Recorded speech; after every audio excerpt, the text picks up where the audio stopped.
Hi friends, ನಮಸ್ಕಾರ. ಮತ್ತೊಮ್ಮೆ ತಮಗೆಲ್ಲ ಪೂಯಾಸ್ ಕಿಚನ್ಗೆ ಸ್ವಾಗತ. ಇವತ್ತು ಗರ್ಗರಿಯಾದಂಥ ಅಕ್ಕಿ ಹಪ್ಪಳನ ತುಂಬ ಸುಲಭವಾಗಿ ಕಡಿಮೆ ಸಮಯದಲ್ಲಿ ಕುಕ್ಕರ್ನಲ್ಲಿ ಮಾಡೋದು ಹೇಗೆ ಅಂತ ನೋಡೋಣ. ಇದಕ್ಕೆ ಅಕ್ಕಿ ನೆನೆಸೋದು ಬೇಡ, ಹಾಗೆ ಹಿಟ್ಟು ತೊಳಸೋದು ಬೇಡ. ತುಂಬ ಸುಲಭವಾಗಿ ಯಾರು ಬೇಕಾದರೂ ಮಾಡ್ಬೋದಂತ ಹಪ್ಪಳ ಇದು. ಹಾಗೆ ಇದು ಕರಿಯೋದಕ್ಕೂ ಚೆನ್ನಾಗಿರುತ್ತೆ, ಹಾಗೆ ಸುಟ್ಕೊಂಡು ತಿನ್ನೋದಕ್ಕೂ ಕೂಡ ತುಂಬಾ ಚೆನ್ನಾಗಿರುತ್ತೆ.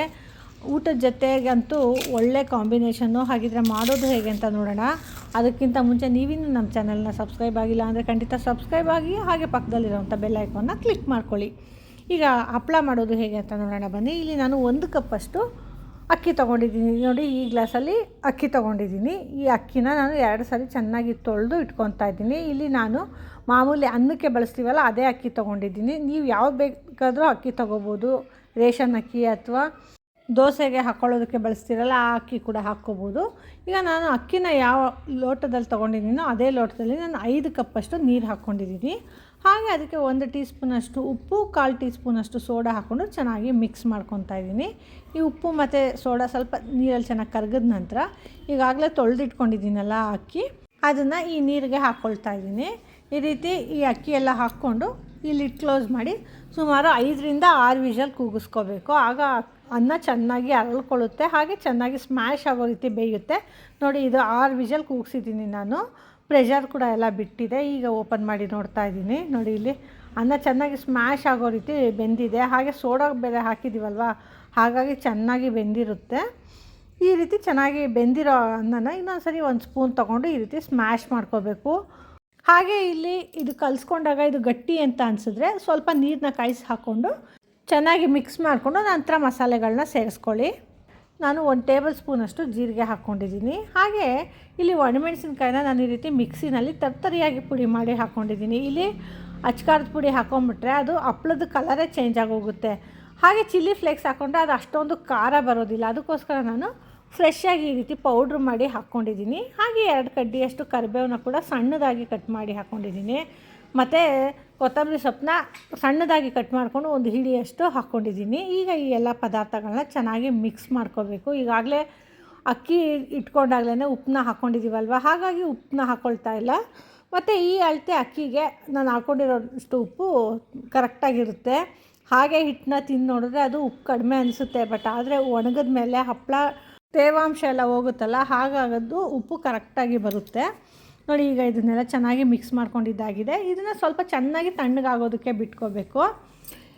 ಹೀಗೆ ತಣ್ಣಗಾಗೋಕ್ಕೆ ಬಿಟ್ಟು ನಂತರ ಇದನ್ನು ಒಂದು ಪ್ಲಾಸ್ಟಿಕ್ ಶೀಟ್ ಮೇಲೆ ಈ ರೀತಿ 1 ಸ್ಪೂನಲ್ಲಿ ಈ ರೀತಿ ಹಾಕ್ಕೊಂಡು, ನಮಗೆ ಹಪ್ಪಳ ಯಾವ ಸೈಜಲ್ಲಿ ಬೇಕೋ ಆ ಸೈಜಲ್ಲಿ ಈ ರೀತಿ ಉಂಡೆ ಹಾಕ್ಕೊಂಡು ಅದರ ಮೇಲೆ ಒಂದು ಪ್ಲಾಸ್ಟಿಕ್ ಶೀಟ್ ತೊಗೊಂಡು ಒಂದು ಪ್ಲೇಟಲ್ಲಿ ಈ ರೀತಿ ಪ್ರೆಸ್ ಮಾಡ್ಕೋಬೇಕು. ನೋಡಿ, ಇಲ್ಲಿ ಹತ್ತಿರದಿಂದ ಮಾಡಿ ತೋರಿಸ್ತಾ ಇದ್ದೀನಿ.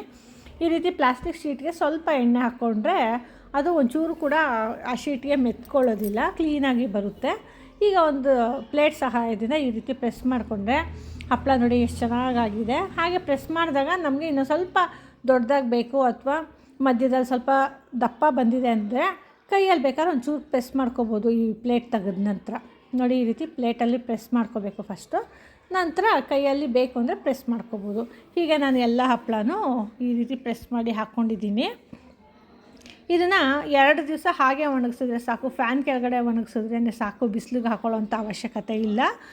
ಅಥವಾ 1 ದಿವಸ ಚೆನ್ನಾಗಿ ನೆರಳಲ್ಲೇ ಒಣಗಿದ ನಂತರ 1-2 ಗಂಟೆ ಟೈಮ್ ಬಿಸಿಲಲ್ಲಿ ಹಾಕ್ಕೊಂಡ್ರೆ ಕೂಡ ಗರಿಗರಿಯಾಗಿ ಚೆನ್ನಾಗಿ ಒಣಕೊಳ್ಳುತ್ತೆ. ನೋಡಿ, ಇಲ್ಲಿ 2 ದಿವಸ ಒಣಗಿಸಿದ ನಂತರ ನೋಡಿ ಈ ರೀತಿ ಚೆನ್ನಾಗಿ ಒಣಗಿದೆ.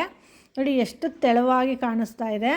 ಹಾಗೆ ಬೇಕಂದರೆ ಇನ್ನೂ ಸ್ವಲ್ಪ ದಪ್ಪ ಕೂಡ ಹಾಕ್ಕೋಬೋದು, ಏನು ತೊಂದರೆ ಇಲ್ಲ.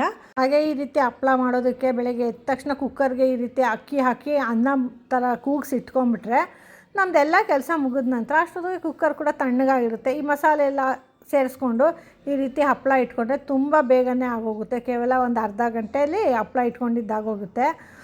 ನಾನು ನೋಡಿದ್ರೆ ಎಷ್ಟು ರುಚಿಕರವಾದಂಥ ಹಪ್ಪಳ ಸಿದ್ಧ ಆಗೋಗುತ್ತೆ. ನೋಡಿ, ಎಣ್ಣೆಯಲ್ಲಿ ನಾನು ಕರೆದು ತೋರಿಸ್ತಾ ಇದ್ದೀನಿ. ಎಣ್ಣೆ ಚೆನ್ನಾಗಿ ಕಾದಿದೆ. ಈಗ ಹಾಕ್ಕೊಂಡು 2 ಕಡೆ ಚೆನ್ನಾಗಿ ಬೇಯಿಸ್ಕೊಂಡ್ರೆ ರುಚಿಕರವಾದಂಥ ಹಪ್ಪಳ ಸಿದ್ಧ ಆಗುತ್ತೆ. ನೋಡಿ, ಹಾಕಿದ ತಕ್ಷಣ ಎಷ್ಟು ಚೆನ್ನಾಗಿ ದೊಡ್ಡದಾಗಿ ಹೊಮ್ತಾ ಇದೆ. ಇದಕ್ಕೆ ಸೋಡಾ ಹಾಕ್ಕೊಂಡಿದ್ದೀವಲ್ವ, ಹಾಗಾಗಿ ಚೆನ್ನಾಗಿ ಹೊಮ್ಮುತ್ತೆ.